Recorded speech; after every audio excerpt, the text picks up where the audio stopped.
Hello जी, नमस्कार। खुली बाहों, तहे दिल और प्यारी सी मुस्कान के साथ मैं मोहित यादव स्वागत करता हूँ आप सभी का हमारे अपने परिवार सक्सेस वन फिजिक्स में। चलेगा, स्टार्ट करते हैं आज के इस लेक्चर को।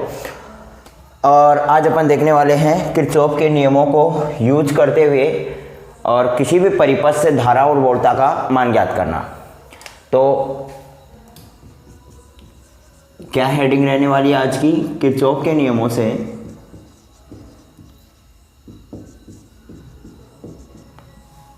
परिपथ विश्लेषण। और परिपथ विश्लेषण का आज से आप सभी को पता होगा। परिपथ विश्लेषण का आज से मेरे भाई सीधा सा है कि परिपथ से धारा और वोल्टता का मान ज्ञात करना। परिपथ विश्लेषण में अपन को किसी भी सर्किट को मान के चलेगा, कोई भी नेटवर्क है, कोई भी सर्किट है, और उस सर्किट से अपन को धारा और वोल्टेज का वैल्यू कैलकुलेट करना है और उस चीज को अपन बोलेंगे परिपथ विश्लेषण। क्या करना है अपन को? धारा और वोल्टता का वैल्यू कैलकुलेट करना है। धारा और वोल्टता, कोई भी सर्किट है, उस सर्किट में कितनी क्या करंट फ्लो हो रही है, कितनी क्या वोल्टेज रह रही है, इन सब का मान अपन किरचॉफ के नियमों से परिपथ विश्लेषण के अंतर्गत जानेंगे। अब देखो, कोई भी सर्किट है और किसी सर्किट में अपन को धारा और वोल्टता का मान ज्ञात करना, मतलब एक धारा और एक होती है वोल्टता। दोनों में अंतर तो आप सभी को पता है, अंतर तो मैंने बेसिकली आपको बता रखा है। अब ज्ञात करना है आपको धारा और वोल्टता का मान, तो सीधी सी बात है कि एक तो अपन को धारा का मान ज्ञात करना है तो एक लो तो तब यूज में आएगा, और एक अगर अपन वोल्टता का मान ज्ञात करना है तो एक लो तब यूज में आएगा। तो इस आधार पे अपने किरचॉफ ने भी दो नियम दिए हैं। किसी भी सर्किट से धारा और वोल्टता का मान ज्ञात करने के लिए अपने किरचॉफ ने दो ही नियम दिए हैं। बोले एक लॉ से आप सर्किट में धारा का मान कैलकुलेट कर लो और दूसरे वाले लॉ से आप सर्किट में वोल्टता का मान ज्ञात कर लो। तो यानी इन दोनों लॉ को आप यूज करते हुए परिपथ विश्लेषण कर लो। तो वो दो नियम कौन से दिए भाई उन्होंने? एक तो दिया नोड एनालिसिस यानी संधि विश्लेषण। पहला नियम उन्होंने दिया संधि विश्लेषण वाला, पहला नियम उन्होंने दिया संधि विश्लेषण, जिनको अपन बोलते हैं नोड एनालिसिस, ठीक है। और दूसरा नियम दिया उन्होंने लूप, या अपन बोल सकते हैं उन्हें मेश। वास्तविकता में पास विश्लेषण होता है तो लूप एनालिसिस अपन बोल सकते हैं, ठीक है, लूप एनालिसिस। और वास्तविकता में ये क्या होता है? अपना पास ही होता है। तो दूसरा नियम उन्होंने दे दिया पास एनालिसिस का, लूप विश्लेषण का, जो भी आपका है लूप एनालिसिस, पास विश्लेषण। तो दो नियम उन्होंने दिया। और वास्तविकता में लूप में अपन मेश काम में लेंगे, ठीक है। मेश क्यों काम में लेंगे? क्योंकि इसमें करंट्स है ना, वो किसी भी करंट्स में डिवीजन नहीं हो रहा होगा, आप देखोगे वहां पे। और अगर करंट्स में डिवीजन हो रहा होगा, एक पूरा बड़ा नेटवर्क अपन नहीं लेने वाले, अलग अलग नेटवर्क लेंगे जहां पे धाराओं का डिवीजन नहीं लेंगे।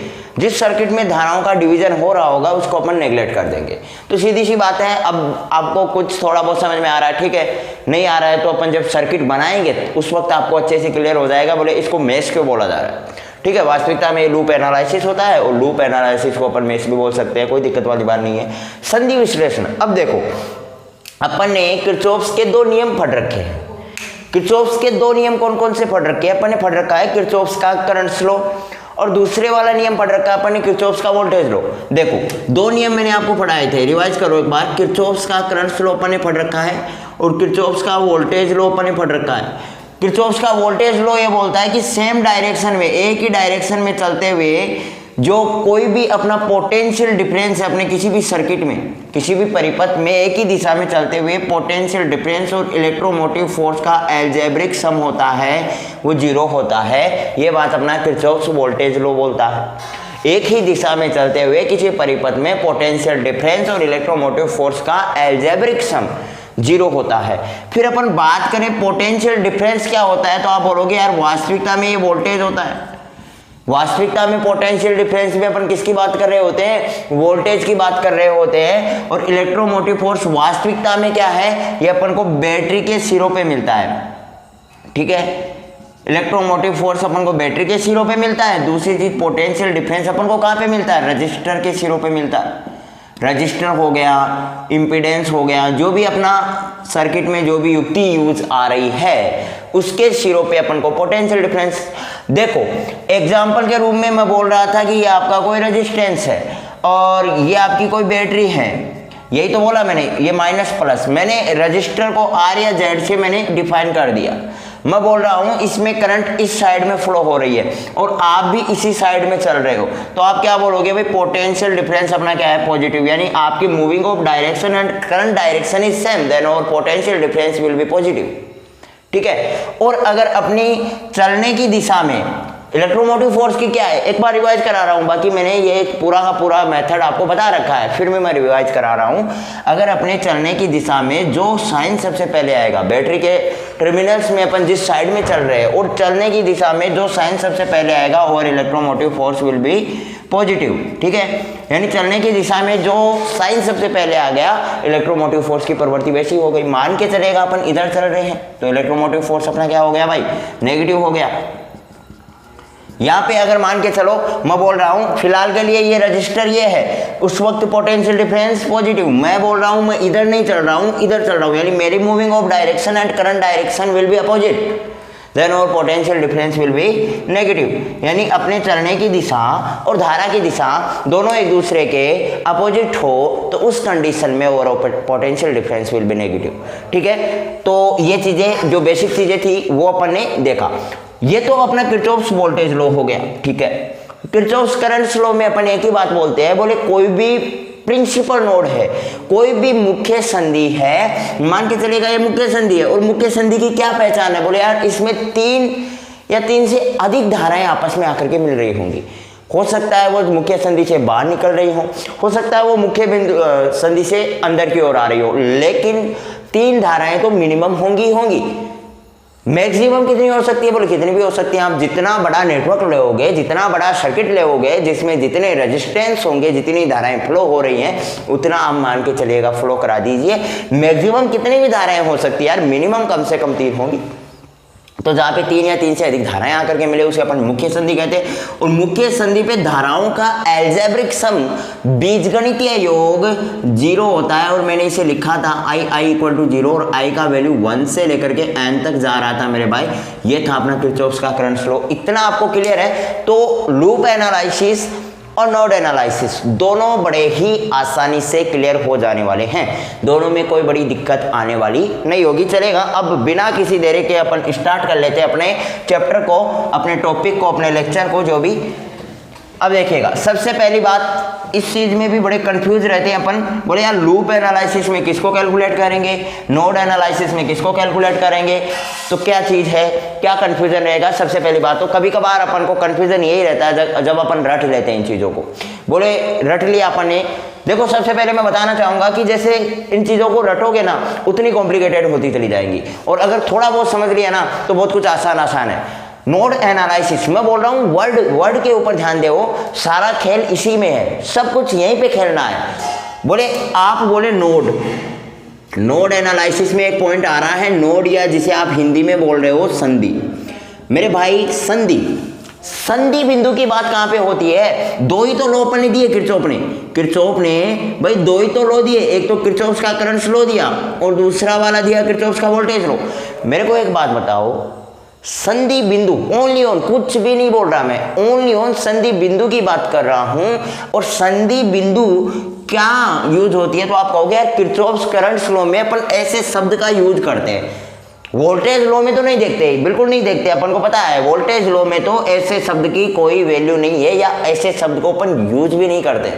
लेकिन यार संधि बिंदु वास्तविकता में अगर अपन यूज करते हैं तो वो एक शब्द है अपना किरचॉफ्स करंट लॉ, और किरचॉफ्स करंट लॉ में अपन संधि बिंदु शब्द का यूज करते हैं। ठीक बात है, किरचॉफ्स करंट लॉ में अपन क्या करते हैं, संधि बिंदु शब्द का यूज करते हैं। तो मेरे भाई इसका मतलब ये हुआ कि ये जो संधि वाला सिस्टम है ना, ये किरचॉफ्स करंट लॉ इसमें दिया होगा, या ये किरचॉफ्स करंट लॉ को फॉलो करेगा। पहली बात तो ये हुई, एक नाम से पता, देखने से अपन को पता लगा, बोले यार किरचॉफ्स करंट लॉ को फॉलो करेगा। अब देखना, मतलब किरचॉफ वोल्टेज लॉ को मैं हटा दे रहा हूं, नहीं करेगा तो क्यों अपन इसको बाकायदा लिखेंगे, नहीं लिखेंगे ना। अब देखो किरचॉफ्स करंट लॉ को ये फॉलो करेगा। पहली चीज, एक चीज अपन को देखने को पता चला, मैंने कोई रटने वाली चीज नहीं बताई है, सिर्फ देखने से पता चल गया, बोले फॉलो करेगा। ठीक है, दूसरी चीज अपन देखते हैं भाई, किरचॉफ्स करंट लॉ को चलो फॉलो कर दिया, और क्या चीज है आपको बात करो ना भाई, धारा और वोल्टा में बात करो ना अपन। आप बोल रहे हो कि धारा और वोल्टा का वैल्यू कैलकुलेट किया जाता है, तो उसकी बात करो, उसी पॉइंट पे आ रहा हूं, पॉइंट टू पॉइंट ध्यान देना। किरचॉफ्स करंट लॉ मतलब किसकी बात हो रही है, अपन केवल और केवल इसमें धाराओं की बात कर रहे हैं, मतलब धाराएं दी गई होंगी क्या, बोले हाँ यार, किरचॉफ्स करंट लॉ में अपन को धाराएं तो दी गई होती है, I1 I2 I3, तभी तो अपन जाकर के उनका एल्जेब्रिक सम कर पाते हैं। अरे भाई किरचॉफ्स करंट लॉ में आप जितने भी रेजिस्टेंस लेते हो उन पे सबकी धाराएं दी गई होती हैं। R1 रेजिस्टेंस पे I1 फ्लो हो रही होती है, R2 रेजिस्टेंस पे I2। अरे अपन यही तो लेते हैं ना, कोई भी पॉइंट है इस पे अपन इस प्रकार से रेजिस्टेंस लेते हैं, ये मान के चलो R1 रेजिस्टेंस है, ये R2 है, ये R3 है, ये R4 है, और यहाँ पे मैं करंट कैसे भी फ्लो करा रहा हूँ वो आपकी मर्जी, आप जैसा फ्लो कराए, बाहर की तरफ अंदर की तरफ जो भी आप करवाए, ठीक है। तो मेरे भाई यहाँ पे आप देखोगे हर एक रेजिस्टेंस की हर एक अपनी धारा है, मतलब रेजिस्टेंस में धारा का वैल्यू दिया गया है। R1 पे I1 है, अब ये I1 अपन ले रहे हैं, मान के चलो 5 एम्पियर हो गई, मैं धारा I1 कुछ भी ले सकता हूँ, ये मैं ले रहा हूँ 2 एम्पियर हो गई, मतलब करंट्स दी गई होगी। करंट फ्लो में भाई किरचॉफ्स के करंट फ्लो की बात कर रहे हैं, मतलब करंट्स का वैल्यू कैलकुलेट करना है, एक कोई बाकी सारी करंट्स दी गई होंगी। तो सीधी सी बात है अपन किरचॉफ्स करंट लॉ कब अप्लाई कर पाएंगे, जब अपने पास क्या होगा मेरे भाई, जब अपने पास धाराएं दी गई होंगी, तब जाकर के किरचॉफ्स का करंट लॉ लागू होगा, अर्थात किरचॉफ्स करंट लॉ का यूज होगा। मतलब यहाँ पे क्या होगा, धाराएं दी गई होंगी, ठीक है, धाराएं दी गई होंगी। तीसरी चीज मेरे को बताओ, क्या वोल्टा है इसमें, क्या किरचॉफ्स करंट लॉ की बात कर रहे हो, कहीं पे भी मैंने वोल्टेज नाम जो आपने कभी सुना है, कभी आपने वोल्टेज शब्द मैंने कभी यूज किया भाई, नहीं किया ना, वोल्टेज शब्द का मैंने कहीं यूज नहीं किया। मतलब यहाँ पे वोल्टेज अपन को कैलकुलेट करना है, बोले धाराएं दी गई है, किरचॉफ्स का करंट लॉ भी यूज हो रहा है, धाराएं भी दी गई हैं, वोल्टेज अपन को क्या करना है भाई, कैलकुलेट करना है, क्योंकि वोल्टेज शब्द अपने किरचॉफ्स करंट लॉ में देखने को ही नहीं मिलता है, वोल्टेज शब्द अपने किरचॉफ्स करंट लॉ में देखने को ही नहीं मिलता है। तो अपन को यहाँ पे क्या करना पड़ेगा, नोड एनालिसिस या संधि विश्लेषण में वोल्टेज शब्द को कैलकुलेट करना पड़ेगा। पहली बात तो ये क्लियर हुआ, शब्द से क्लियर हो गया सब कुछ, वरना आपको रटना पड़ेगा, बोले संधि विश्लेषण में बोले धाराओं का मान दिया गया होता है, वोल्टेज का मान ज्ञात करना होता है, 3-4 बार रिवाइज करोगे याद भी हो जाएगा, फिर वापस अपन को वही रिवाइज करना पड़ेगा। तो अपन को डायरेक्ट ये पूरा एनालिसिस हो चुका है। फिर दूसरी चीज अपन बात करते हैं लूप एनालिसिस की। दूसरी चीज किसकी बात कर रहे हैं अपन, लूप एनालिसिस की। मेरे भाई लूप एनालिसिस क्या होता है, पास विश्लेषण क्या होता है, जो कि हकीकत में मैश होता है। मैं अभी परिचर्चा नहीं कर रहा मैश क्यों होता है, क्योंकि जैसे जैसे अपन इनको सोल्व करेंगे आपको पता चलता जाएगा कि मैश क्यों होता है। इस बात को तो आप कंप्लीटली मान के चलेगा, मैश का आपको पता चलेगा, आने दो, वो वक्त आने दो, अपन देखेंगे मैश क्यों होता है। लेकिन फिलहाल के लिए एक बात बताओ, लूप एनालिसिस, लूप वर्ड आते ही आपके माइंड में क्या हुआ, लूप वर्ड आते, पहली बात तो आप ध्यान से देख लो, ये कंप्लीट हो गया ना, तो इसका अपोजिट लूप होगा। बोले इसमें आप वोल्टेज कैलकुलेट कर रहे हो तो बच गई क्या, करंट बच गई। तो बोले यार लूप में अपन करंट का वैल्यू कैलकुलेट करेंगे, तो इसका मतलब वोल्टेज दी हुई होगी, अगर वोल्टेज दी गई है करंट वगैरह, तो वहाँ पे किरचॉफ्स का वोल्टेज लो। अब मेरी बात ध्यान से सुनना, लेकिन फिर भी अपन मेन कंसेप्ट के ऊपर आगे बढ़े। मेरे को एक बात बताओ, लूप क्या होता है, तो आप कहोगे कोई भी जो धारा है या कोई भी परिपथ का एक कोई भी बद्ध पथ है वो अपना लूप है, चाहे उसमें एक रेजिस्टेंस लगा हो, चाहे उसमें 2 रेजिस्टेंस लगे हों, कितने भी रेजिस्टेंस लगे हुए हों, अपना बंद पथ है वो अपना लूप है। किसी भी जाल का, किसी भी नेटवर्क का कोई भी बंद पथ अपन ने ले लिया, वो अपना लूप है। अब मेरे भाई एक बात बताओ, मैंने ये ले लिया, मान के चलो ये कोई एक बंद पथ है और ये मैंने इसमें बैटरी लगा दी माइनस प्लस, और यहाँ पे इधर से करंट फ्लो हो रही है, और यहाँ पे मैं ई बोल रहा हूँ 5 वोल्ट या कुछ भी होगी, मैं नहीं बोल रहा, चलो ई, सिर्फ ई ले रहा हूँ, ठीक है, और ये रेजिस्टेंस है। पहली बात बताओ ये क्या लूप है, बिल्कुल ये लूप है। मैंने एक छोटा सा लूप ले लिया, छोटा सा मैंने लूप ले लिया। अब मेरे को एक बात बताओ, ये वाला सिस्टम आपने कहने फड़ रखा है क्या, तो आप कहोगे इसमें मेरे को कौन सा लॉ अप्लाई हो सकता है सर्किट एनालिसिस के लिए? तो आप कहोगे यार ये वाला जो सिस्टम है ना, ये अपने किरचॉफ्स वोल्टेज लॉ में पढ़ा था कि एक ही डायरेक्शन में चलते हुए किसी भी परिपथ में धारा और वोल्टा का जो पोटेंशियल डिफरेंस है या इलेक्ट्रोमोटिव फोर्स है उनका एल्जेब्रिक सम। देखो इलेक्ट्रोमोटिव फोर्स ये रहा अपना, पोटेंशियल डिफरेंस इसके सिरों पे होगा, हायर पोटेंशियल से लोअर पोटेंशियल की ओर अपना करंट फ्लो होता है, तो बोले पोटेंशियल डिफरेंस अपने रजिस्टर के सिरों पे होगा, तो यहाँ पे तो होगा अपना पोटेंशियल डिफरेंस, और यहाँ पे बैटरी के सिरों पे क्या होगा, इलेक्ट्रोमोटिव फोर्स। तो जहाँ पे इलेक्ट्रोमोटिव फोर्स और पोटेंशियल डिफरेंस की बात आ जाए वहाँ पे लॉ कौन सा यूज होगा, किरचॉफ्स का वोल्टेज लॉ यूज होगा। जहाँ पे पोटेंशियल डिफरेंस और इलेक्ट्रोमोटिव फोर्स की बात याद आ जाए वहाँ पे लॉ कौन सा यूज होगा, अपना किरचॉफ्स का वोल्टेज लॉ यूज होगा। बात अगर किरचॉफ्स के वोल्टेज लॉ की यूज की बात करूँ मैं आपको एक बात बताओ, यहाँ पे मैंने करंट के बारे में बात की क्या? हाँ, मैं मानता हूँ कि बैटरी से करंट ही निकल रही होगी और कोई ज़रूरी नहीं है वोल्टेज सोर्स होगा तो वोल्टेज निकल रही होगी, लेकिन मेरे को एक बात बताओ, यहाँ पे मैंने कहीं करंट के बारे में बात की क्या? तो आप कहोगे यार करंट के बारे में बात नहीं की, लेकिन मैंने क्या पोटेंशियल डिफरेंस जो कि वास्तविकता में वोल्टेज होती है, वोल्टेज की तो बात की ना इसमें। तो इसका मतलब वोल्टेज की बात की, मतलब अपने सर्किट में अपना वोल्टेज तो दिया गया है, सर्किट में वोल्टेज तो दिया गया है और करंट अपन को कैलकुलेट करना है। तो लूप एनालिसिस में अपन को क्या होगा, एक तो पहली बात तो एक किरचॉफ्स वोल्टेज लॉ को फॉलो करेगा। क्यों करेगा? मैंने लूप बना के दिखाया है और यहाँ पे कौन सा लॉ लगेगा, वो अपना किरचॉफ्स का वोल्टेज लॉ ही तो लगेगा, वहाँ अपना किरचॉफ्स का वोल्टेज लॉ ही तो लगेगा। ठीक है, पहली बात तो ये क्लियर हुई, किरचॉफ्स का वोल्टेज लॉ ही लगेगा ना भाई। अब दूसरी चीज, वोल्टेज लॉ लग गया, दूसरी चीज यहाँ पे वोल्टेज लॉ जहाँ पे दी गई है, मतलब इसमें पोटेंशियल डिफरेंस शब्द यूज में लेते हैं, यानी वोल्टेज दी गई होती है और वोल्टेज दी गई है, करंट शब्द अपन यहाँ पे यूज में नहीं ले रहे हैं, तो मतलब करंट नहीं दी गई है, इसका मतलब करंट्स का वैल्यू कैलकुलेट करना है। अब आप इन दोनों में कंपैरिजन करना चाहोगे तो मेरे भाई संधि विश्लेषण की बात करें तो किरचॉफ्स का करंट लॉ इसमें यूज हो रहा है पहली बात, जबकि इसमें किरचॉफ्स का वोल्टेज लॉ यूज हो रहा है। दूसरी चीज इसमें धारा दी गई है जबकि इसमें वोल्टेज दी गई है। तीसरी चीज इसमें वोल्टेज कैलकुलेट करना है जबकि इसमें करंट कैलकुलेट करना है। दोनों शब्दों में, दोनों चीजों में आपको पता चल गया कि नोड एनालिसिस वाला जो सिस्टम है ना, नोड एनालिसिस में अपन को क्या कैलकुलेट करना है, बोले वोल्टेज। नोड एनालिसिस में अपन को क्या कैलकुलेट करना है, वोल्टेज, और लूप एनालिसिस में अपन को क्या कैलकुलेट करना है, तो बोले करंट। ये दोनों चीजें क्लियर। तो फिर अब अपन कैलकुलेट करते हैं, बोले कैसे करना है, ये चीज अपन को ध्यान में होनी चाहिए ना।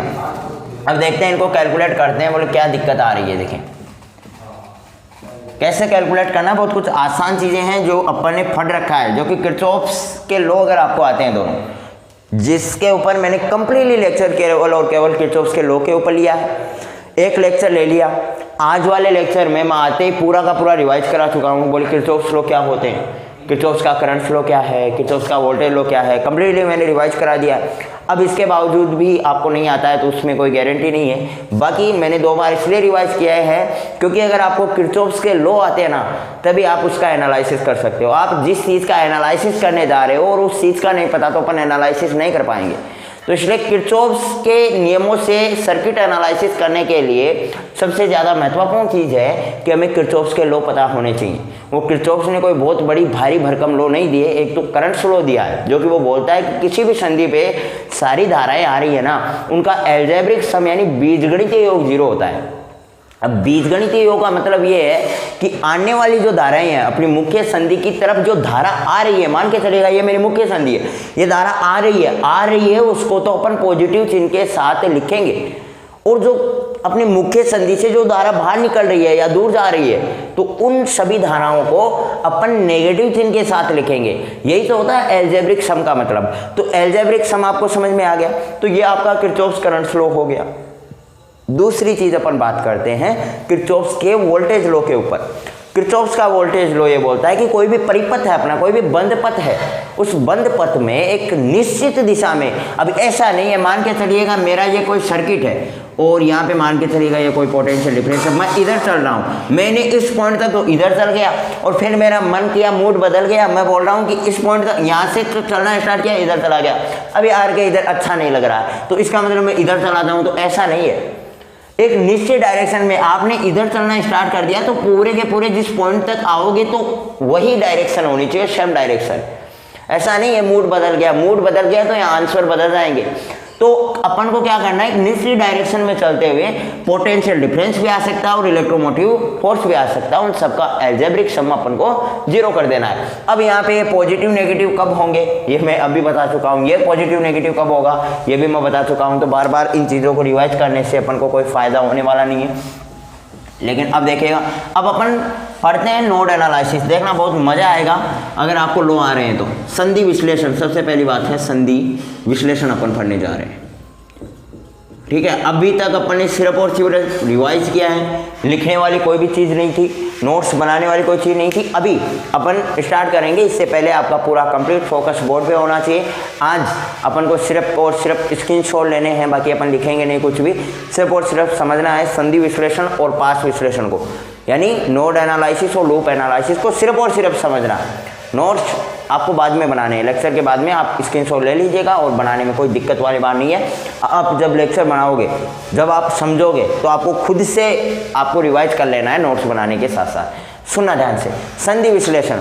संधि विश्लेषण पहली बात तो यार ये किरचॉफ्स करंट लॉ को फॉलो करता है, किरचॉफ्स करंट लॉ की पालना करता है, यानी इसमें किरचॉफ्स करंट लॉ को फॉलो कर रहा होता है, किरचॉफ्स करंट लॉ की पालना हो रही होती है, या किरचॉफ्स करंट लॉ के ऊपर आधारित है अपन बोल सकते हैं। क्या बोल सकते हो आप और अच्छे से लिखो तो किरचॉफ्स करंट लॉ के ऊपर, किरचॉफ्स करंट लॉ पर आधारित है, ये लो, ये और भी अच्छा हो गया, यानी उसी के ऊपर ये अपना आधारित है। ठीक है, पहली बात तो किरचॉफ्स करंट लॉ पे आधारित है। दूसरी चीज़, यदि अपन को परिभाषा देनी है तो यदि किसी सर्किट में, यदि सर्किट में आपको क्या दी गई है, धारा दी गई है और वोल्टेज कैलकुलेट करनी है, तो अपन संधि विश्लेषण नियम का यूज करते हैं, लिख दोगे, कोई दिक्कत वाली बात नहीं है। अब क्या करोगे, किसी सर्किट में अगर धारा का मान दिया गया हो और वोल्टा का मान ज्ञात करना हो तो संधि विश्लेषण नियम का यूज किया जाता है, ये आपको डेफिनेशन लिख देनी है। अब जो सारा काम है वो बोर्ड पे होने वाला है, पूरा का पूरा सॉल्यूशन अब अपन देखने वाले हैं। सुना ध्यान से, मैं कोई भी संधि विश्लेषण आपको यूज करना है और संधि विश्लेषण के लिए अपने पास 3 पॉइंट्स यानी 3 धाराएं आपस में मिल रही होनी चाहिए। मतलब कोई भी मैं नेटवर्क ले रहा हूँ, कोई भी नेटवर्क ले रहा हूँ पूरा कॉम्प्लेक्स पार्ट में, और उस नेटवर्क में अपन ध्यान से देखते हैं। मान के चलेगा मैं कोई भी नेटवर्क में, यहाँ पे मैं एक इम्पीडेंस ले लेता हूँ Z1, ठीक है, यहाँ पे मैंने दूसरा इम्पीडेंस ले लिया, वो ले लिया Z2, यहाँ पे मैंने तीसरा इम्पीडेंस ले लिया, वो ले लिया Z5। यहाँ पे और क्या बच गया अपने पास, 2 ही इम्पीडेंस बचे, Z3 और Z4, 2 इम्पीडेंस अपने पास बच गए। और यहाँ पे मान के चलेगा मैं कोई भी वोल्टेज सोर्स ले रहा हूँ, और ये लो, इसको सही से बना देते हैं, ये लो, ठीक है, अरे ओके, ये अपनी वोल्टेज आकर के मिल गई। और ये सारा क्या है, यहाँ पे पोटेंशियल 0 होगा, क्योंकि ये पूरा का पूरा ग्राउंडेड है ना, तो यहाँ सभी पॉइंट्स पे पोटेंशियल 0 होगा। ये बात तो अपन ने पहले भी बात कर ली, कोई दिक्कत वाली बात नहीं है। यहाँ पे ये अपना नेगेटिव हो गया, ये अपना पॉजिटिव हो गया, ये नेगेटिव हो गया और ये पॉजिटिव हो गया। और यहाँ पे मैं बोल रहा हूँ इसका कोई भी पोटेंशियल होगा वो E होगा, ठीक है। इसमें अपन बोल रहे हैं कि करंट दी गई होती है, यानी इसमें I1 करंट दी गई है, इसमें I3 करंट दी गई है, इसमें I2 करंट दी गई है, ये अपन मन से ले रहे हैं, सब कुछ चीज़ें मैंने मन से मान ली है। अभी तक के इस पूरे सफ़र में कोई भी ऐसी चीज़ अपन ने नहीं की जो याद करें। मैंने एक मन से एक सर्किट ले लिया, मन से मैंने 5 इम्पीडेंस मान ली। आप जो इम्पीडेंस जहाँ लगाना चाहे, Z3 को यहाँ पे लगा दो, Z4, कोई रिजल्ट में कोई फ़र्क नहीं आने वाला भाई। रिजल्ट में आपका रिजल्ट सेम आने वाला है, रिजल्ट में कोई फ़र्क आपको देखने को नहीं मिलेगा। 5 इम्पीडेंस आपने मन से लिए, मैंने अपने मन से लिए। आप जो चाहें आप रेजिस्टेंस लीजिए, इम्पीडेंस लीजिए, लेकिन अपन एक कॉम्प्लेक्स फॉर्म ले रहे हैं, एक ब्रॉड फॉर्म ले रहे हैं, इसलिए यहाँ पे मैंने इम्पीडेंस का यूज़ किया है। दूसरी चीज़, मैंने एक पोटेंशियल की कोई भी बैटरी है जिसमें मान के चलिएगा जिसका पोटेंशियल ही है वो मान लिया। अब अपन को क्या करना है, यहाँ पे अपन को पहली बात संधि विश्लेषण आप यूज कर रहे हैं, मतलब यहाँ पे आपको पॉइंट्स मुख्य संधि ध्यान रखना है। मुख्य संधि पे आपको कोई भी 2 पोटेंशियल मानना है। मान के चलेगा मुख्य संधि पे एक ये अपना पॉइंट है, ये मुख्य संधि वाला पॉइंट A है, और ये एक मुख्य संधि है जिस पे पॉइंट B है, और मैं इस A पे कोई भी पोटेंशियल है वो EA ले लेता हूँ। मन से ले रहा हूँ मैं, ए पे विभव है वो ई ए है और बी पे जो विभव है वो ई बी है, क्योंकि अपन को सिर्फ काम है तो इन दो पोटेंशियल से अगर अपन को वोल्टेज मिलेगी तो वो सिर्फ और सिर्फ इन दो पोटेंशियल से मिलेगी, बाकी कोई काम नहीं है अपन। इन दोनों पोटेंशियल से अपन को वोल्टेज मिल सकती है, बाकी कोई काम नहीं है। मेरी बात समझ रहे हो? तो इन दोनों पोटेंशियल से अपन को वोल्टेज की वैल्यू कैलकुलेट करना है। एक बार मैं चेक कर लूँ विजिबिलिटी में कोई प्रॉब्लम तो नहीं है, विजिबिलिटी में कोई प्रॉब्लम तो नहीं है भाई, बिल्कुल भी एकदम झक्कास।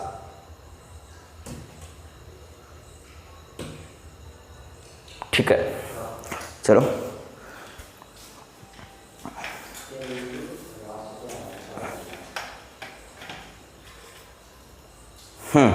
देखिएगा, यानी क्या बोला मैंने, अपन ने कोई भी दो पॉइंट ले लिए यहाँ पे मुख्य संधि पे, एक पॉइंट मैंने ए ले लिया, दूसरा पॉइंट मैंने बी ले लिया, और ए पॉइंट पे अपना पोटेंशियल है वो ई ए मैंने मन से लिया है, क्योंकि अपन ने बैटरी का पोटेंशियल ई माना है, पॉइंट ए पे पोटेंशियल मैंने ई ए मान लिया, पॉइंट बी पे पोटेंशियल ई बी मान लिया। मैं यहाँ पे लिख रहा हूँ E A and E B is potential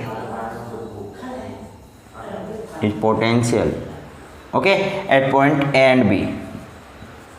ठीक है, यानी ए और बी पे अपना जो ई ए और ई बी है वो दो पोटेंशियल है, और कुछ भी नहीं किया ना मैंने। अब देखो, यानी यहाँ पे आपको पहली बात तो मेरे को बताओ वोल्टेज क्या होती है, तो आप कहोगे यार वास्तविकता में वोल्टेज होती है अपनी पोटेंशियल डिफरेंस। आपने पोटेंशियल डिफरेंस देखना है। पहली बात तो यहाँ पे दो पॉइंट्स आपने लिए, मतलब यहाँ पे आपको किरचॉफ्स करंट लॉ लगाना है। मैं क्या बोल रहा हूँ, संधि विश्लेषण में किरचॉफ्स करंट लॉ पे आधारित है, यानी किरचॉफ्स करंट लॉ लगेगा। दूसरी चीज सर्किट में धारा दी गई होगी, मैंने सर्किट में धारा दे दी, वोल्टता ज्ञात करनी होगी। वोल्टता, अब यहाँ पे वोल्टता कहाँ है, मैं बोल रहा हूँ पॉइंट ए और बी आपने माने हैं ना, यहीं पे वोल्टेज है। सब कुछ समझ में आने वाला है। पहले मेरे को एक बात बताओ, किरचॉफ्स करंट लॉ लगाओगे आप, पॉइंट ए पे किरचॉफ्स करंट लॉ लगाओगे तो I1 I2 I3 काम में आएंगे। पॉइंट बी पे आप किरचॉफ्स करंट लॉ लगा रहे हो, I2 I5 और I4 काम में आएंगे। अब यहाँ पे अपन सबसे पहले इस करंट्स का वैल्यू तो कैलकुलेट करें, बाकी कुछ भी नहीं दिया गया। अपन सबसे पहले इस सर्किट में जो करंट्स दी गई है उनका मान ज्ञात कर लें। सर्किट में दी गई करंट्स का वैल्यू अपन कैलकुलेट कर लें तो फिर अपना काम बन जाएगा। अब देखिएगा, सुनना ध्यान से। अब मैं क्या बोल रहा हूं, अपन को I1 का वैल्यू कैलकुलेट करना है। पहली बात मेरे को एक बात बताओ, वोल्टेज क्या होती है। सबसे पहले एक बार मेरे को एक चीज़ बताओ आप, मैं वोल्टेज के बारे में आपको पूछता हूं, वोल्टेज क्या होती है वास्तविकता में। तो आप कहोगे यार वास्तविकता में वोल्टेज होती है पोटेंशियल डिफरेंस। पोटेंशियल डिफरेंस का मतलब है, यानी अपनी वोल्टेज होती है वो हाई वोल्टेज से लो वोल्टेज की तरफ फ्लो हो रही होती है। अपनी वोल्टेज है वो हाई वोल्टेज से लो वोल्टेज की तरफ फ्लो हो रही होती है। मतलब आप क्या कर सकते हो, हाई में से लो वोल्टेज माइनस कर दोगे तो आपके पास, यानी हाई पोटेंशियल से, ठीक है, वोल्टेज नहीं ये पोटेंशियल, ठीक है, वोल्टेज तो अपन देख ही रहे हैं ना, हाई पोटेंशियल से, हाई पोटेंशियल में से लो पोटेंशियल को माइनस कर दोगे, सब्ट्रैक्ट कर दोगे तो आपके पास वोल्टेज का वैल्यू आ जाना है। अब देखो यहाँ से अपन पॉइंट ए के ऊपर बात करें तो वोल्टेज कितना होगा, यानी पहली बात मेरे को बताओ, अपन को धारा चाहिए। धारा वास्तविकता में क्या होती है, धारा वास्तविकता में करंट क्या होता है, तो आप बोलोगे ओम के नियम से देख लें अपन, V इक्वल टू क्या होता है वास्तविकता में IR होता है। अपन को धारा चाहिए, मतलब I equal to V upon में R। मैं पॉइंट ए के ऊपर बात कर रहा हूं भाई, पॉइंट ए पे मैं करंट्स ले रहा हूं I1, मेरे को धारा चाहिए, मतलब I1 की बात कर रहा हूं। I1 वाला देखो सिरा कौन सा है, I1 वाले सिरों को मैं रेड कलर से डिफाइन कर दूं, ये रहा अपना I1 वाला, ठीक है। I1 वाला आ रहा है अपने पोटेंशियल से लेकर के पॉइंट ए तक जा रहा है अपना I1 वाला सिरा। पोटेंशियल ई से लेकर के अपना कहाँ तक जा रहा है भाई, पॉइंट ए तक जा रहा है। मैं बोल रहा हूँ कि वोल्टेज यहाँ पे सबसे पहले V, इस पे वोल्टेज क्या होगा, बोले दिया गया नहीं है, दिया गया नहीं है तो अपन को देखना है। मैं क्या बोल रहा हूँ, वोल्टेज होता है पोटेंशियल डिफरेंस। पोटेंशियल तो दिया गया है ना, तो बोले यार यहाँ पे PD भी नहीं लिखा हुआ, PD लिखा हुआ थोड़ी आएगा, दिया तो गया है सर्किट में। देखो बैटरी पे भी क्या होता है यार, वो बैटरी पे तो इलेक्ट्रोमोटिव फोर्स होता है और यहाँ पे पोटेंशियल होता है, लेकिन हकीकत में इलेक्ट्रोमोटिव है तो पोटेंशियल ही ना, वो है तो अपना, अरे भाई ये भी यहाँ से पोटेंशियल ही तो फ्लो होगा। तो यहाँ पे E पोटेंशियल दिया गया है और यहाँ पे क्या दिया गया है EA। अब E माइनस EA करना है या EA माइनस E, तो मैंने क्या बोला, हमेशा अपना जो करंट होता है वो हाई पोटेंशियल से लो पोटेंशियल की ओर फ्लो होता है, यानी उच्च विभव से निम्न विभव की ओर अपना करंट चलता है। तो मतलब बैटरी से EA की तरफ जा रहा है, मतलब बैटरी पे हाई पोटेंशियल है, और EA जो भी इंपीडेंस Z1 पे, अपने Z1 के आगे जो पॉइंट माना EA पे कम पोटेंशियल आ रहा है, यानी पॉइंट A पे पोटेंशियल कम है, जबकि पॉइंट अपनी बैटरी है उस पे पोटेंशियल ज़्यादा है। तो यहाँ पे पोटेंशियल क्या आ जाएगा, E माइनस EA, पोटेंशियल आ गया E माइनस EA अपॉन में R है अपना रेजिस्टेंस। यहाँ पे रेजिस्टेंस के रूप में अपन ने शब्द यूज में लिया है इम्पीडेंस, तो यहाँ पे I1 वाली लाइन में अपना इम्पीडेंस क्या हो गया, Z1, तो ये हो गया अपना करंट का वैल्यू I1, इसमें कोई दिक्कत नहीं होनी चाहिए। अब देखो करंट्स अपन I2 की वैल्यू कैलकुलेट करें, अपन को पांचों करंट्स की वैल्यू कैलकुलेट करनी है और बाकी किरचॉफ्स करंट लॉ लगाना, कुछ नहीं करना इसमें। I2 पे अपन क्या करें, करंट्स की वैल्यू कैलकुलेट करें। I2 पे अपन क्या करें, करंट्स की वैल्यू कैलकुलेट करें। I2 पे बात करें V कितना आएगा भाई, हाई पोटेंशियल से लो पोटेंशियल, यानी EA माइनस EB। देखो दोनों पॉइंट्स को, EA माइनस EB अपॉन में Z2, यही आएगा क्या, एक बार गौर करना, ध्यान से देखना। मैं बोल रहा हूँ Z2 वाला, ये वाले की बात कर रहा हूँ मैं, यहाँ पे देखना, इस वाले की बात कर रहा हूँ, ये जो ये ब्लू लाइन दे रखी है, इस वाले की बात कर रहा हूँ। यहाँ पे आप गौर से देखोगे तो मतलब अपना जो Z2 सिरा है वो EA, पॉइंट A और B से शुरू हो रहा है, मतलब EA से पोटेंशियल EB की तरफ जा रहा है। अब अपन को यहाँ पे वोल्टेज देखना है, तो हायर पोटेंशियल में से लोअर पोटेंशियल अपन ने कर दिया, अपॉन में R यानी रेजिस्टेंस यहाँ पे क्या है, Z2 है, तो मैंने अपॉन में Z2 कर दिया। अब सिमिलरली अपन I3 का वैल्यू देख लेते हैं। I3 का वैल्यू क्या होगा, देखो ध्यान से, I3 ये वाला, ये रहा, देखो ये वाला I3, यही तो है। I3 में हायर पोटेंशियल है EA और माइनस, ये देखो ये तो सारा का सारा जीरो है, तो EA माइनस जीरो अपॉन में ये आ गया Z3। तो मैं यहाँ पे माइनस जीरो को लगाऊं या हटाऊं, इससे कोई फर्क नहीं पड़ने वाला। अरे किसी भी संख्या में से अपन जीरो को माइनस करें या प्लस करें, उसमें संख्या में कोई फेरबदल तो नहीं आने वाला, तो मैं माइनस जीरो को नहीं लिख रहा हूँ। फिर अपन देखते हैं, इसको मैं ठीक से लिख लूँ, EA अपॉन में क्या हो गया अपना Z3। I4 की अपन बात करते हैं। I4 देखो भाई, I4 ये वाली रही, ये वाला ये जो इम्पीडेंस है वो I4 का ही है। यहाँ पे इम्पीडेंस में करंट कहाँ से कहाँ तक फ्लो हो रही है, तो आप कहोगे यार EB से जीरो तक। अब EB हायर पोटेंशियल हो गया, माइनस जीरो मैं लगा नहीं रहा हूँ क्योंकि क्या दिक्कत है, माइनस करो या मत करो, और अपॉन में क्या आ जाएगा भाई, Z4 आ जाएगा। फिर अपन बात करते हैं I5 की। I5 कहाँ से स्टार्ट हो रहा है, मेरे को एक बात बताओ, ये वाला जो सिरा है वो देख लो, I5 अपना EB सिरे से स्टार्ट हो रहा है और बाकी सब 0 0 0 विलीन हो रहे हैं, सब कुछ डूब मर रहे हैं। तो I5 कितना आ जाएगा भाई, Z5 अपना अपॉन में आएगा EB अपॉन में Z5। तो ये 5 करंट्स अपन ने कैलकुलेट किए, जो कि महापड़ाव है, महाभयंकर है, लगा नहीं होगा पड़ाव, लेकिन यही पड़ाव है। बाकी अब मैं पेन को रख रहा हूँ, सारा काम आप कर सकते हो। मेरे को अब फॉर्मेलिटी करनी पड़ेगी क्योंकि बताना सब कुछ पड़ेगा मेरे को, बाकी अब मैं सिर्फ और सिर्फ फॉर्मेलिटी करने वाला हूँ। मेरे को कोई इश्यू नहीं है, अब मैं चाहे आपको बताऊँ चाहे नहीं बताऊँ, आप खुद कर सकते हो। यहाँ तक आपको अगर समझ में आ गई कोई चीज़, तो आप खुद ब खुद इन सब चीज़ों को सॉल्व कर सकते हो। कोई भी बड़ी इश्यू वाली बात थी नहीं। अपन ने एक पूरा कोई नेटवर्क मान लिया, उसमें अपन ने खुद की अपनी इम्पीडेंस मान ली 5, उसमें खुद के करंट 5 फ्लो करा दिए। जैसी अपन ने इम्पीडेंस मानी, जैसी करनी वैसी भरनी, जैसी इम्पीडेंस अपन ने मानी वैसी ही करंट उसमें मान ली। करंट मान ली, एक वोल्टेज सोर्स की मैंने वोल्टेज मान ली जिसमें पोटेंशियल E है जिसका, और 2 पॉइंट A और B मैंने माने। एक पे पोटेंशियल A पॉइंट है तो EA पोटेंशियल हो गया, B पॉइंट है तो उस पे पोटेंशियल कितना हो गया भाई, EB पोटेंशियल हो गया। ठीक है, 2 पोटेंशियल मैंने मान लिए, EA और EB। और इसके बाद मैंने क्या किया, इसके बाद कुछ नहीं किया, 5 जो करंट फ्लो कराइए, क्योंकि बात कर रहे हैं अपन किरचॉफ्स करंट फ्लो की। अपन बोल रहे हैं किरचॉफ्स करंट फ्लो पे आधारित है, मतलब अपन को यहाँ पे करंट्स को फ्लो कराना है और करंट्स का अलजेब्रिक सम करना है, तो करंट्स का वैल्यू अपन को पता होना बहुत ज़्यादा जरूरी है। तो इसके लिए अपन ने क्या किया, 5 करंट्स का वैल्यू कैलकुलेट कर लिया। कहाँ से किया, यहाँ पे सर्किट में सब कुछ दे रखा था, सब कुछ इसने दे रखा था, तो वहीं से अपन ने पांचों करंट्स की वैल्यू को कैलकुलेट कर लिया। यहाँ तक आपको कोई दिक्कत नहीं होनी चाहिए। मैंने बहुत आराम से पांचों चीज़ें बताई हैं, बहुत आराम से अपन ने पांचों चीज़ें सीखी हैं। और अगर आराम से अपन ने सीखी है तो होपफुली आपको समझ में भी आराम से आया होगा। अपन ने पांचों करंट सीख ली, उस पर कैसे सर्किट पे अप्लाई करना है वो सब कुछ अब आसान है, सब कुछ लल्लू है।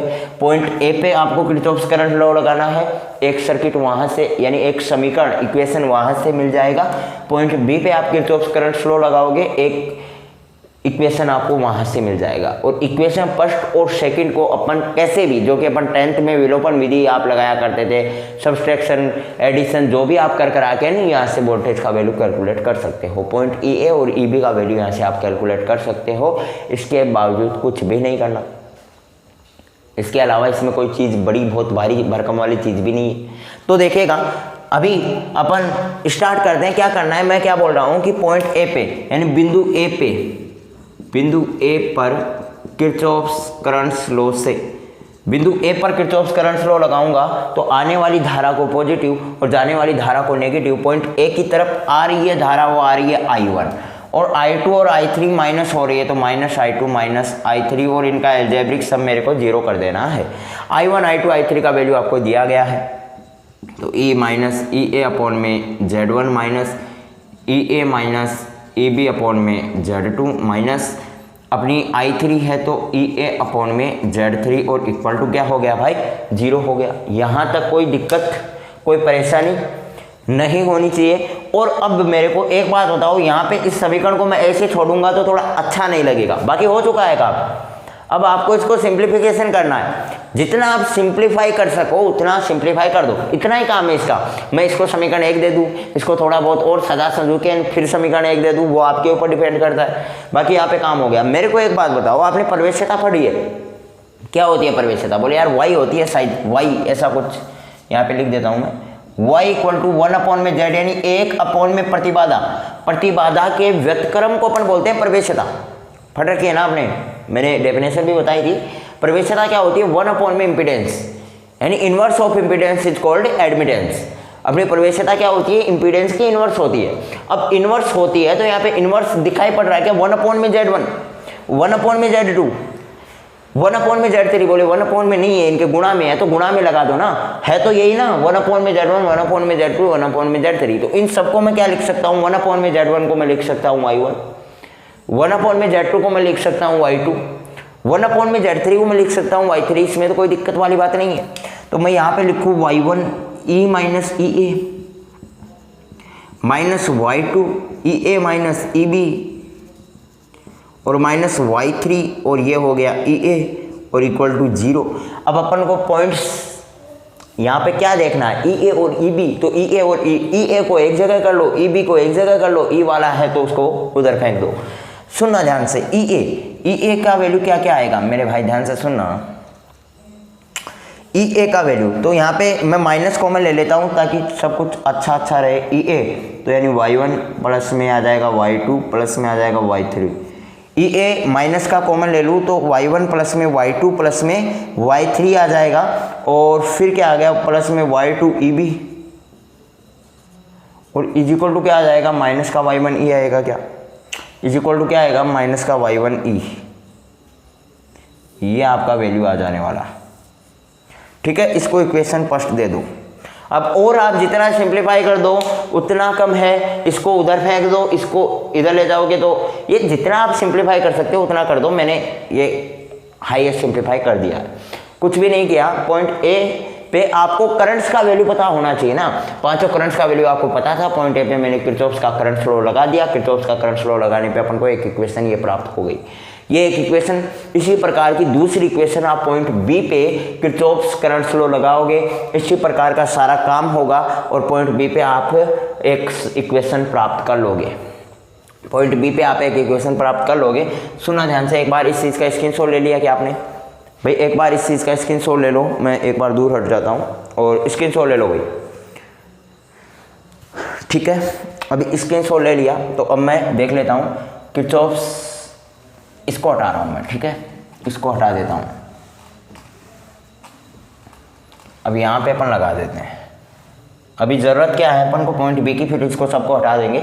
पॉइंट बी पे मेरे को एक बात बताओ, कौन सी करंट तो आ रही है और कौन सी जा रही है, इतना ही काम है ना। फिर तो बाकी तो ये सब कुछ करंट बताएगा अपन को, ये क्या बताएगा।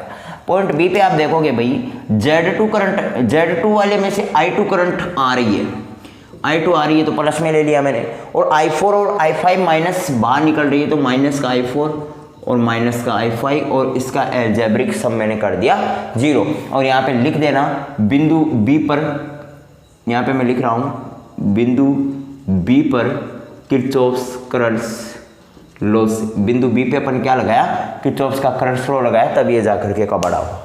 ठीक है, अब चलिएगा। अब देखिएगा मेरे भाई, ध्यान से देखना, इसको मैं हटा दे रहा हूँ और सब कुछ चीज़ें अब क्लियर हो जाने वाली हैं। समीकरण एक आपको मिल चुका है, दूसरा समीकरण मिलने के कगार पे है। I2 का वैल्यू यहाँ से आप देखोगे तो EA माइनस EB अपॉन में Z2, EA minus EB upon में Z2 I2 का वैल्यू है। फिर माइनस I4 क्या दिया गया भाई, EB अपॉन में Z4, EB अपॉन में Z4, और I5 आपको दिया गया है EB अपॉन में Z5, EB अपॉन में Z5 इक्वल टू क्या हो गया 0। मैंने एक बात बताई, 1 अपॉन में Z क्या होता है, Y होती है, inverse of impedance is called admittance होता है। 1 अपॉन में Z2 हो गया अपना Y2, और जिसको अपन लिख सकते हैं EA minus EB, minus 1 upon में Z4 हो गया Y4, जिसको अपन लिख देंगे, अरे EB तो EB की जगह ही रहेगा ना, और माइनस का Y5 और इसको अपन गुणा में लिख दे EB, और इक्वल टू क्या हो गया 0। EA को एक जगह कर लो, EB को एक जगह कर लो, E है तो उधर फेंक दो, नहीं है तो रहने दो। अब देखना, मैं यहाँ से EA ले रहा हूँ, EA क्या हो गया Y2, ओनली Y2, ठीक है। फिर मैं माइनस का EB कॉमन ले लूँ तो यह आ गया Y2 प्लस में Y4 प्लस में Y5, ये हो गई अपनी इक्वेशन 2। तो यहाँ पे अपन समीकरण 1 व 2 को हल करके वोल्टेज का मान ज्ञात कर लिया जाता है। ये अपनी इक्वेशन आई है। यहाँ पे अपन इक्वेशन फर्स्ट और सेकंड को यूज में लेंगे। कैसे लेंगे, क्या लेंगे, सब कुछ आपको न्यूमेरिकल्स में पता चलने वाला है। यहाँ पे अपने पास सिर्फ एक रिजल्ट आया है, एक आपको कंसेप्ट का पता चला है कि EA और EB का वैल्यू कैसे कैलकुलेट करना, और यहाँ पे आप करने बैठोगे कोई फायदा नहीं होने वाला, क्योंकि यहाँ पे आपको Y1 Y2 ये सब कुछ न्यूमेरिकल्स दिए गए होंगे। यहाँ पे Y2 की जगह आपको न्यूमेरिकल वैल्यू होगी, Y2 Y4 Y5 की जगह आपको न्यूमेरिकल वैल्यू दी गई होगी, सिर्फ और सिर्फ EA और EB के टर्म्स यहाँ पे होंगे, और इस समीकरण में भी EA और EB के टर्म्स होंगी। ये भी EA और EB के टर्म्स में होगा, ये भी EA और EB के टर्म्स में होगा। क्या करेंगे अपन, या तो दो समीकरणों को ऐड कर लेंगे, कोई सा ना कोई सा कट रहा होगा, या दो समीकरणों को घटा देंगे, कोई सा ना कोई कट रहा होगा। नहीं कट रहा होगा तो उसको आपस में मल्टीप्लाई मान के चलो, यहाँ पे 4EA है, यहाँ पे 2EA है, तो इस वाले को 2 से पहले मल्टीप्लाई करेंगे। मतलब वो 10th क्लास वाला मैथमेटिक्स वाला सिस्टम यहाँ पे यूज करना है। मेन काम था यहाँ पे, इसमें मेन काम अब आपको भी पता चल चुका है कि नोड एनालिसिस में हकीकत में तो कुछ नहीं है, लेकिन फिर भी अपन देखना चाहें कि मेन काम क्या था इसमें। मेन काम अपन को पता ये करना था, बोले करंट्स का वैल्यू कैसे कैलकुलेट करते हैं। अगर अपन को करंट्स का वैल्यू कैलकुलेट करना आ गया तो फिर अपन बहुत कुछ आसानी से सब कुछ हैंडल कर सकते हैं। और करंट्स का वैल्यू कैलकुलेट करने के लिए अपन को सिंपल सी डेफिनेशन आनी चाहिए, पोटेंशियल डिफरेंस ये वोल्टेज होती है बस। दूसरी चीज आपको ये पता होना चाहिए कि हमेशा अपना जो वोल्टेज होता है या फिर कोई भी करंट होती है वो हाई पोटेंशियल से लो पोटेंशियल की तरफ फ्लो होती है।